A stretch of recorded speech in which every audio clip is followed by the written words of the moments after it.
Well, Tyler Morgan has been with Georgia Tech really, all 4 years now, and now to a situation where as a senior he's been the long snapper for punts and place kicks 2.5 years. Yeah, last year was my first year and doing both. Yeah. Yes, sir. Now, the lonely world of the long snapper is our focus. And it is lonely because how many people know you play? Not many. You have to tell them I'm on the football team? Right, yeah. A lot of people don't even know. I'm like, hey, yeah, I actually do play. See me wearing the stuff. Like, oh, yeah, where'd you get that? So it's funny, especially with number 63 and weighing, 215 pounds. They're like, you must have got that from somewhere else. But, yeah. It's an unappreciated craft, right? Oh, yeah. Yeah, very, until, nobody knows who you are until you screw up. So then everybody hates you. So, like, oh, we need the other guy in there. So, yeah. But when you do good, it makes you feel good. So not letting the team know. How does one decide, I'm going to be a long snapper? Now, a lot of guys want to be the quarterback. Some guys may want to run the ball, catch the ball, be a linebacker, whatever. How does one say, I'm going to be the long snapper? Well, for me, it started from, since I can remember, my dad kind of forced it on me. I remember one day we were sitting there. Yeah, he was the coach of our youth team, and he was like, "Hey, nobody can do this, so you're going to do it." And he kind of showed me how to do it, and ever since then, I kind of figured it out myself. So, and Georgia Tech's kind of had a history here of guys. Andrew Economos plays in the NFL. He was a long snapper. I mean, there's some guys here Brett White was here for a while. He was a really good long snapper. Alex Tetterton was a good long snapper. This is an important tool every team's got to have, and it's got to be consistent. Yeah. A lot of work goes into it. Me and Sean Poole, 3 days a week in the summer, we're out there for an hour and a half, taking, 75 to 100 snaps. And it takes a lot of practice and a lot of muscle memory to, get the release point right down to where it needs to be, because, it's like golf, a couple centimeters can, make the biggest difference. So it takes a lot of practice to master the craft. Tyler, who do you follow? Who do you watch when it comes to this sport, this discipline of the sport? Is there somebody out there who you watch who plays in the NFL, or somebody who plays in college who you say, man, that guy's good?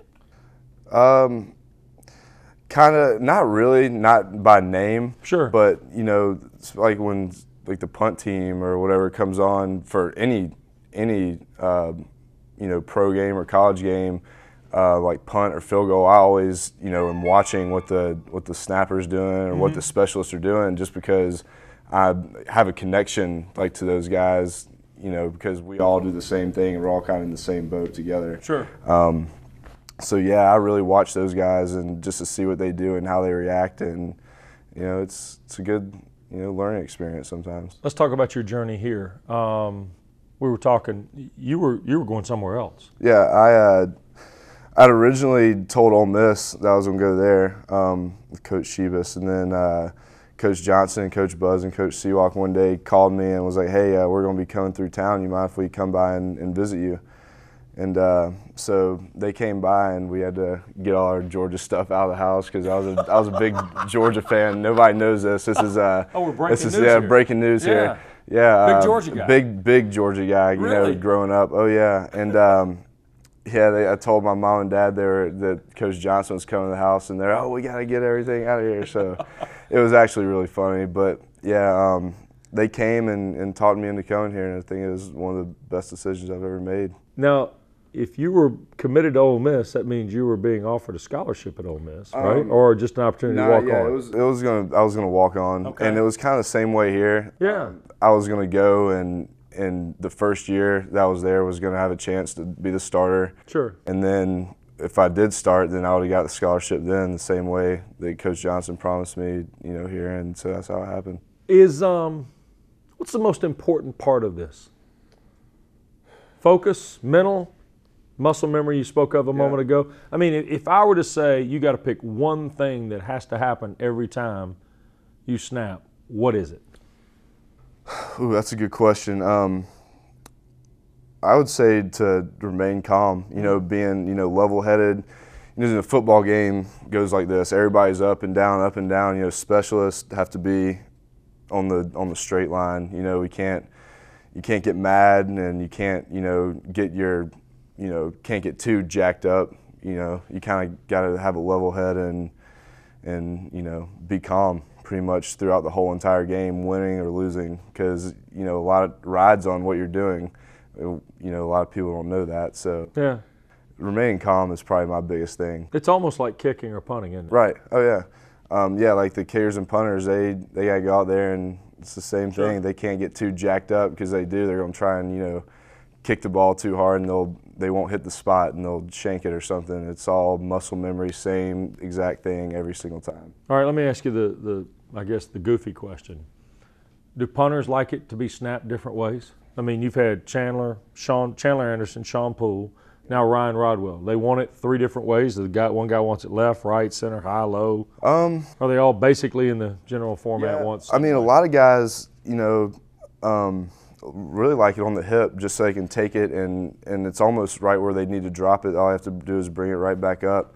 Yeah, I've never really had that problem. A guy be like, hey, I need it right here. You know, and I mean, those guys, they can handle the ball. They have probably some of the best hands on the team. I know Sean Poole, I would put him up against anybody on our team with the best hands, so he can pretty much handle anything. So they do a good job with that. Obviously, beyond the distance, what separates snapping for a punt and snapping for a field goal? Snapping for a field goal for me is, I don't really have to think about the snap anymore, because I've gotten it down to where I really don't have to think about it. I'd have to think about blocking and all that stuff with those bigger guys, because, you know, they outweigh me by 100 pounds almost. So that's what I, you know, worry about a lot of the time. With punts, now that I have to block, it's the same way. I trust myself that the snap's going to be there, and I don't really have to worry about it. It's the blocking now that I've had to start doing this year. That's been a little bit of a challenge, but I think I got it down pretty well. All right, real quick before we get to the art here, this is a job not without the potential for injury, and you're the only one. Last year, you got injured on a fake punt. Yep, that's right. Yeah. Amazing. Yeah. Right? I mean, in a fluke injury at that, right? Oh yeah. Yeah, it was a fake to Jamia. I remember it. I snapped and I blocked left, and I hit my guy, and we tripped. Like, we went down I think we tripped over Malcolm Monroe and his guy. And when I did, my hand slipped up into his face mask, and when it did, I guess my finger got caught in there, and he turned his head, and it just broke it. Ooh. So it didn't even hurt when I didn't notice it until I tried to get up off the ground. It felt like there was a hole in the ground, and I looked down, and sure enough, it was sideways, and I went over to Coach Kelly, and Coach, I think I broke my finger, and it wasn't very good. He didn't have a very good reaction. He didn't like it very much. All right, I got a football here because I want you to show people, because this is the one thing they never get to see, is how you have to hold the ball to snap it. Because I think people see guys at the line of scrimmage who all of a sudden just grab it, put 2 hands on it, and snap it to the quarterback, either a shotgun or when the quarterback's under center, it's just a one-hand motion most times. That's not the case for you, right? Right. Yeah, the thing with me is I snap the ball exactly how I throw it. With my right hand, I'll grip it the same, 3 fingers on the laces. The only different thing is my left hand, I'll put, I'll split my middle finger right on the seam, kind of at the top, give it like 2 inches from the top.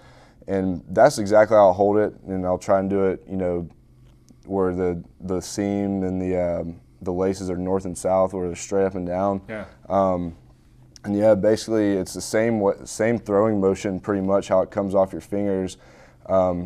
Just when I follow through, it just rolls right off your pointing finger.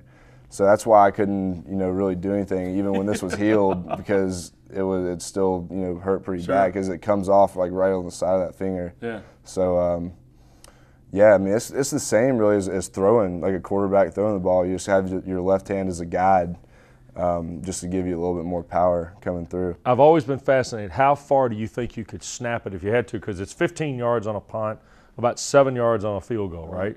Mm-hmm. So how far do you think you could snap it if you had to? You snap. I mean, I've heard of guys who say they could snap it 35, 40 yards. Yeah, sometimes in practice we'll go out there and see who can do it. I remember last year there was one time where I bet JR, I was like, hey, if I hit the crossbar from the 15-yard line, I get a piece of gum, because we always joked around and was like, hey, give some gum. Yeah, it was 25 yards away. First try, I'd hit the crossbar, so that's 25 yards. And there's times where we go out there and just mess around. I can do it 30, 32 yards, something like that.